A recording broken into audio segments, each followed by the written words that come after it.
दोस्तों आज की वीडियो में ना मैं स्पेशली दो लोगों के बारे में बात करने वाला हूँ। एक वो लोग जो पहली बार अपना लोन अप्लाई कर रहे हैं और दूसरे वो लोग जिन्होंने कई बार मतलब लोन एप्लीकेशन से लोन ट्राई करा लेकिन उनका हर बार जो लोन है वो रिजेक्ट हो जा रहा है। लेकिन ये बताने से पहले आप साइड में देख सकते हैं, मैंने आज ही एक दोस्त का लोन अप्लाई किया और उसका आप यहाँ देख सकते हैं उसे 26,000 का जो लोन है वो डिस्पर्स हो गया उसके अकाउंट में।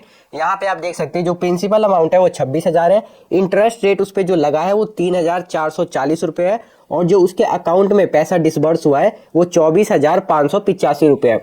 तो मैं भी इसी एप्लीकेशन से आपको लोन अप्लाई करने का प्रोसेस दिखाने वाला हूं। अब दोस्तों हम अपने टॉपिक पर वापस आते हैं और बात करते हैं उन लोगों के बारे में जो अपना पहली बार लोन अप्लाई करने वाले हैं। तो जो लोग अपना पहली बार लोन अप्लाई करने वाले हैं वो तो भाई जो मैं आपको प्रोसेस बताने वाला हूं उसे आप कंप्लीट देख लेना, वहां से आप लोन अप्लाई कर सकते हो। और दूसरे वो लोग जो बार बार लोन अप्लाई करते हैं लेकिन उनका जो लोन है वो रिजेक्ट हो जाता है। तो आपको ये समझना होगा कि आपका जो लोन है वो बार बार क्यों रिजेक्ट हो रहा है। तो लोन जो रिजेक्ट होता है उसके कई सारे रीजन होते हैं, मैं आपको एक बार बता देता हूँ। सबसे पहला रीजन है कि भाई डॉक्यूमेंट, अगर आपके पास जो ऐप या लोन ऐप को भी आपसे जो डॉक्यूमेंट मांग रही है अगर आपके पास वो डॉक्यूमेंट नहीं है या अपलोड नहीं करते तो भाई आपका जो लोन है वो रिजेक्ट हो सकता है। अब मान के चलते हैं आप कोई भी एप्लीकेशन पे लोन अप्लाई कर रहे हो और वो एप्लीकेशन आपसे आधार कार्ड, पैन कार्ड, इनकम जो इनकम स्टेटमेंट होता है वो भी मांग रहा है। तो अगर आपके पास कोई इनकम स्टेटमेंट नहीं है तो भाई आपका जो लोन है वहाँ पे रिजेक्ट कर दिया जाएगा। दूसरा जो आपका लोन रिजेक्ट होने का कारण है वो आपका मोबाइल नंबर आपके आधार कार्ड से लिंक नहीं होता जिसपे ओटीपी आता है। तो अगर आपका आधार कार्ड आपके मोबाइल नंबर से लिंक नहीं है तो भी जो आपका लोन है वो रिजेक्ट हो सकता है। तीसरा प्रॉब्लम ये है कि भाई आपको जो प्रोसेस है लोन अप्लाई करने का उसे आप ठीक से समझते ही नहीं हो, क्योंकि छोटी छोटी अगर आप गलती कर दोगे लोन अप्लाई प्रोसेस में तो आपका लोन वहां पे भी रिजेक्ट हो सकता है। और चौथा चीज है आपका सिविल स्कोर, अगर भाई आपका सिविल स्कोर ही बिल्कुल कम होगा तो वहां पे लोन जो एप्लीकेशन है वो आपको देगी ही नहीं। तो इन सारी बातों को आपको ध्यान रखना है लोन अप्लाई करते समय। अब दोस्तों जिस एप्लीकेशन का मैं आपको लोन अप्लाई का प्रोसेस बताने वाला हूँ उस एप्लीकेशन का नाम है ब्रांच लोन एप्लीकेशन। इसे आप प्ले स्टोर से भी डाउनलोड कर सकते हो। लेकिन सबसे पहले हमें ये जानना है कि इस एप्लीकेशन पर हमें कौन कौन से डॉक्यूमेंट अपलोड करने पड़ेंगे। तो आप यहाँ देख सकते हैं, अगर मैं FAQ के सेक्शन में आऊँ और यहाँ पे आप देख सकते हैं एलिजिबिलिटी क्राइटेरिया यहाँ पे लिखा हुआ है इनके ऑफिशियल वेबसाइट पे। और अगर मैं यहाँ पे what is required to receive a branch loan पे क्लिक करता हूँ तो यहाँ पर आप देख सकते हैं यहाँ से आपको लोन लेने के लिए कौन कौन से डॉक्यूमेंट की रिक्वायर्ड है। तो ये कह रहे हैं कि आपके पास एक एक्टिव मोबाइल नंबर होना चाहिए। मैंने आपसे पहले ही कहा था कि आपका जो आधार कार्ड है वो आपके मोबाइल नंबर के साथ लिंक होना चाहिए क्योंकि उस पर OTP आएगा। उसके बाद आपके पास एक पैन कार्ड, आधार कार्ड या अगर वोटर ID कार्ड है तो भाई वो भी चलेगा।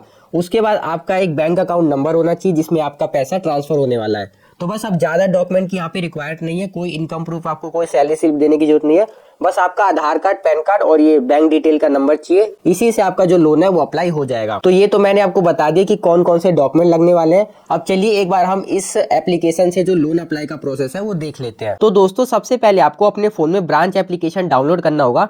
इसका लिंक मैं आपको वीडियो के डिस्क्रिप्शन में दे दूंगा, आप वहां से डाउनलोड कर सकते हैं। डाउनलोड करने के बाद उसे ओपन करेंगे। ओपन करने के बाद यहाँ पर आप अपना मोबाइल नंबर डालेंगे, उसके बाद वेरीफाई पे क्लिक करेंगे। अब यहाँ पर आपके उसी मोबाइल नंबर पर OTP आएगा, OTP यहाँ ऑटोमेटिक ही फैच हो जाएगा। अब यहाँ पर हमारा जो फोन नंबर है वो वेरीफाई हो गया है। अब हमें यहाँ पे अपना एक पिन क्रिएट करना होगा। तो पिन क्रिएट करने के लिए आपको क्रिएट योर ब्रांच पिन पे क्लिक करना है। उसके बाद यहाँ पर आपको 4 डिजिट का कोई सा भी पिन आपको बना लेना है जो कि आपको याद रहे। और जब आप नेक्स्ट टाइम इस ब्रांच एप्लीकेशन में लॉगिन करोगे तो आपको वो पिन डालना होगा, उसके बाद ही आप इसमें लॉगिन कर पाओगे। पिन डालने के बाद आप देख सकते हैं आपका फोन नंबर और फिर दोनों चीज बन जाएगा। उसके बाद आपको गेट स्टार्टेड पे क्लिक करना है। उसके बाद आपको get a loan with a minute लिखा हुआ है, आपको इसी पे क्लिक करना है। अब यहाँ पर आपको कुछ अपने फोन की परमिशन देना होगा, जैसे कि कॉन्टैक्ट की परमिशन, SMS, लोकेशन, इन सभी की परमिशन आपको देना होगा। तो इसके लिए आपको अलाउ एक्सेस पे क्लिक करना है। अब यहाँ पर आपको ID वेरिफिकेशन करना होगा जिसके लिए आपको अपना पैन कार्ड, सेल्फी और इनकम डिटेल देना होगा। तो सिंपली आपको कंटिन्यू पे क्लिक करना है। अब यहाँ पर आइडेंटिटी टाइप में आपके पास 2 डॉक्यूमेंट दिए जा रहे हैं, या तो आप आधार कार्ड अपलोड कर सकते हैं या वोटर ID कार्ड। तो हम यहाँ पे आधार कार्ड ही अपलोड करने वाले हैं। तो आधार कार्ड अपलोड करने के लिए आपको उसकी फ्रंट साइड की फोटो खींचना होगा, उसके बाद आप उसकी बैक साइड की फोटो खींच के अपलोड करेंगे। फोटो अपलोड होने के बाद आपको सिंपली सबमिट पे क्लिक करना है। अब यहाँ पर जो आपका आधार कार्ड है वो वेरीफाई हो चुका है। उसके बाद आपको एक सेल्फी भी अपलोड करनी होगी। तो सेल्फी अपलोड करने के लिए सिंपल सा आपको कैप्चर नाउ पे क्लिक करना है। अब यहाँ पर आपको अपना पर्सनल डिटेल देना होगा जिसमें कि आप अपना पहले फुल नाम बताएंगे जो आपके आधार कार्ड में है, वही नाम जो आपके पैन कार्ड में है वो यहाँ पे डालेंगे। उसके बाद अपना पैन कार्ड का नंबर डालेंगे। उसके बाद आप डेट ऑफ बर्थ डालेंगे और नेक्स्ट पे क्लिक करेंगे। अब यहाँ पर आपको इनकम डिटेल के बारे में बताना होगा, तो सिंपल सा आपको इस पे क्लिक करना है। अब यहाँ पर आप अपना इनकम टैब सेलेक्ट करेंगे कि आप एक सैलरीड पर्सन है, सेल्फ एम्प्लॉयड है, अनएम्प्लॉयड है या अदर है। तो देखिए, अगर आप यहाँ से लोन लेना चाहते हैं तो आप इन दोनों को तो सेलेक्ट बिल्कुल मत करिएगा। यहाँ पर आप अपना सैलरीड या सेल्फ एम्प्लॉयड पर्सन सेलेक्ट कर सकते हैं, तो हम यहाँ पे सैलरीड पर्सन सेलेक्ट करेंगे। अब यहाँ पर आपको अपनी मंथली इनकम बतानी होगी, जितना भी आप मंथ में कमाते हैं।